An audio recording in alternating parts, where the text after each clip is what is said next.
Good morning students.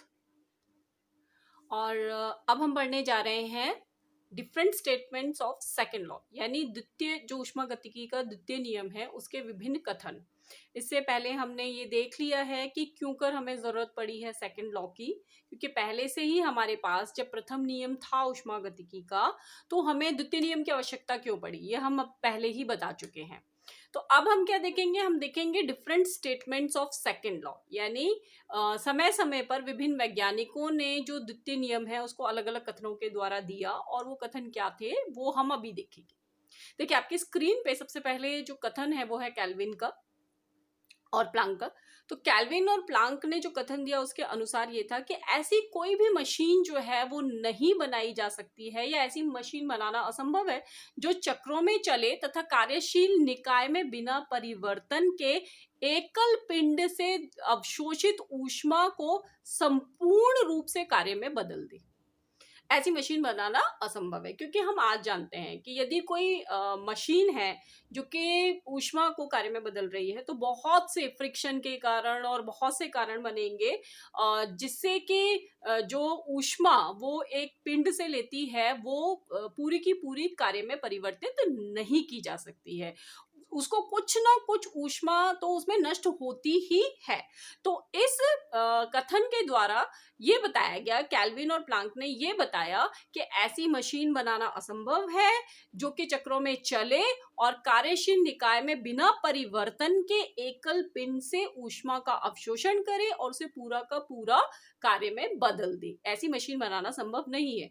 यदि ऐसी machine बनाई जा सकती तो हम कहते कि वो शाश्वत प्रकार की द्वितीय मशीन है, perpetual motion machine of second type है।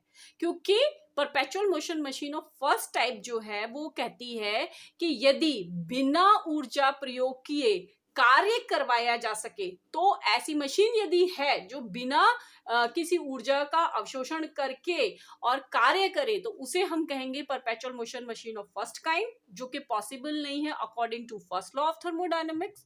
और perpetual motion machine of second type कौन सी होगी, जिसमें हम ये कहते हैं कि जो सारी की सारी ऊष्मा है, एक एकल पिंड से ली गई ऊष्मा को हम पूर्ण रूप से कार्य में यदि परिवर्तित कर पाते तो वो सेकेंड टाइप की परपेचुअल मोशन मशीन होती, और जो कि असंभव है, ऐसा नहीं हो सकता सेकेंड लॉ ऑफ थर्मोडायनेमिक्स के अकॉर्डिंग। उसके बाद हम बात करते हैं क्लॉजियस स्टेटमेंट की। क्लॉजियस स्टेटमेंट जो है वो एक बात पर बेस था। हमें मालूम है कि स्वतः प्रक्रम हम किसे कहते हैं। स्वतः प्रक्रम वे हैं जो कि प्रकृति में घट रहे हैं, प्रक्रम जो प्रकृति में घट रहे हैं और जो अनुक्रमणीय प्रकार के हैं, अर्थात जो यदि प्रारंभ होंगे तो वो एक ही दिशा में चलेंगे और समाप्त हो जाएंगे। ऐसे होते हैं ऐसे प्रक्रमों को हम स्वतःपूर्ण प्रक्रम कहते हैं, और ये अनुक्रमणीय प्रकार के होते हैं और ये नेचर में घट रहे हैं। यानी तीन बातें नेचुरल प्रोसेस जो होते हैं वो स्पॉन्टेनियस प्रोसेस होते हैं और वो इरिवर्सिबल इन नेचर होते हैं। ठीक है, तो irreversible in nature, spontaneous process और नेचुरल प्रोसेस, ये तीनों एक ही चीज के लिए बोला जा रहा है। ठीक है, हमें ये मालूम है कि जो स्पॉन्टेनियस प्रोसेस होते हैं उसमें यदि ऊष्मा जो है वो प्रवाहित हो रही है तो हम ये कहते हैं कि हमेशा ऊष्मा एक उच्च तापमान वाले पिंड से निम्न तापमान वाले पिंड की ओर प्रवाहित होगी।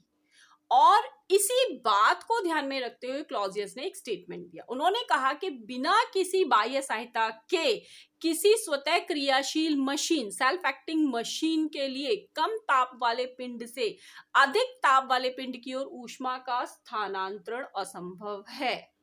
यानी आप अगर कोई बाहरी सहायता नहीं ले रहे हैं, अगर आप कोई बाहरी सहायता नहीं ले रहे हैं तो ऐसा नहीं हो सकता कि एक सेल्फ एक्टिंग मशीन में उच्च कम ताप पर जो पिंड मौजूद है उससे ऊष्मा ली जा सके और उच्च ताप पर जो पिंड मौजूद है उसको दिया जा सके। ये है क्लॉजियस का स्टेटमेंट सेकेंड लॉ के लिए।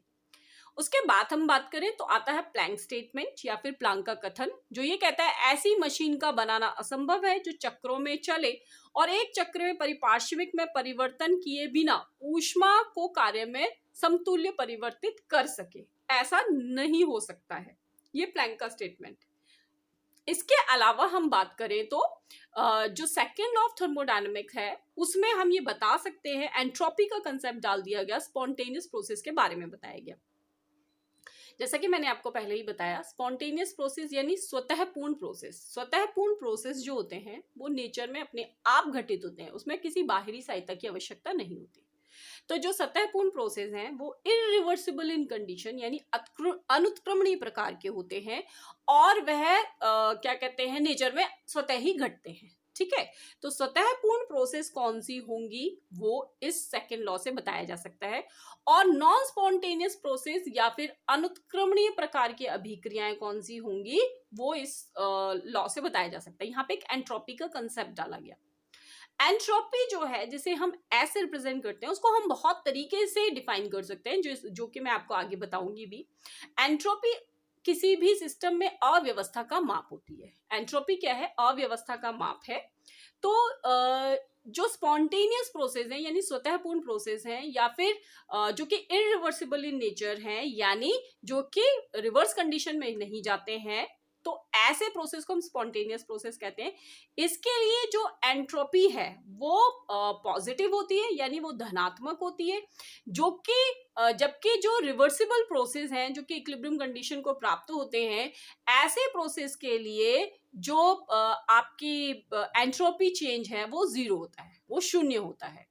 तो ये जो सेकेंड लॉ है उसके अकॉर्डिंग हम बता सकते हैं कि कोई प्रोसेस जो है वो स्पॉन्टेनियस होगी या फिर नॉन स्पॉन्टेनियस होगी, जिसमें एंट्रोपी पॉजिटिव होती है या फिर क्या कहते हैं, धनात्मक चिन्ह लिए रहती है। जो चेंज इन एंट्रोपी है, जिन भी प्रक्रमों के लिए ये पॉजिटिव होता है वो स्पॉन्टेनियस रिएक्शंस होते हैं यानी इरिवर्सिबल इन नेचर होते हैं यानी नेचुरल प्रोसेस हैं। और जो दूसरे हैं यानी कि जो रिवर्सिबल प्रोसेस है, उत्क्रमणीय प्रक्रम है या फिर जो इक्विलिब्रियम को प्राप्त होंगे, वो कौन से प्रक्रम होंगे? जिनमें एंट्रोपी चेंज जो है वो शून्य होगा। तो जैसा कि मैंने शुरू में बताया था कि फर्स्ट लॉ ऑफ थर्मोडायनेमिक्स ये नहीं बता पाया था कि कौन से प्रोसेस जो हैं वो स्पॉन्टेनियस होंगे और कौन से प्रोसेस जो हैं वो नॉन स्पॉन्टेनियस होंगे या फिर रिवर्सिबल इन नेचर होंगे। यहाँ पर हम बता सकते हैं यानी वे अभिक्रियाएं या प्रक्रम किस दिशा में चल रहा है, वे अभिक्रियाएं जो है वो स्पॉन्टेनियस होंगी, वो प्रक्रम जो है वो स्पॉन्टेनियस होंगे, जिनके लिए एंट्रोपी चेंज यानी एंट्रोपी में जो परिवर्तन है वो धनात्मक होगा, वो स्पॉन्टेनियस होंगे। या फिर प्रक्रम उस दिशा में चलेगा, उस दिशा की ओर चलेगा जहां पर जो है वो एंट्रोपी बढ़ रही है या इंक्रीज हो रही है। तो इस तरह से हमने देखा कि सेकेंड लॉ ऑफ थर्मोडायनेमिक्स को हम कैसे कैसे बता सकते हैं।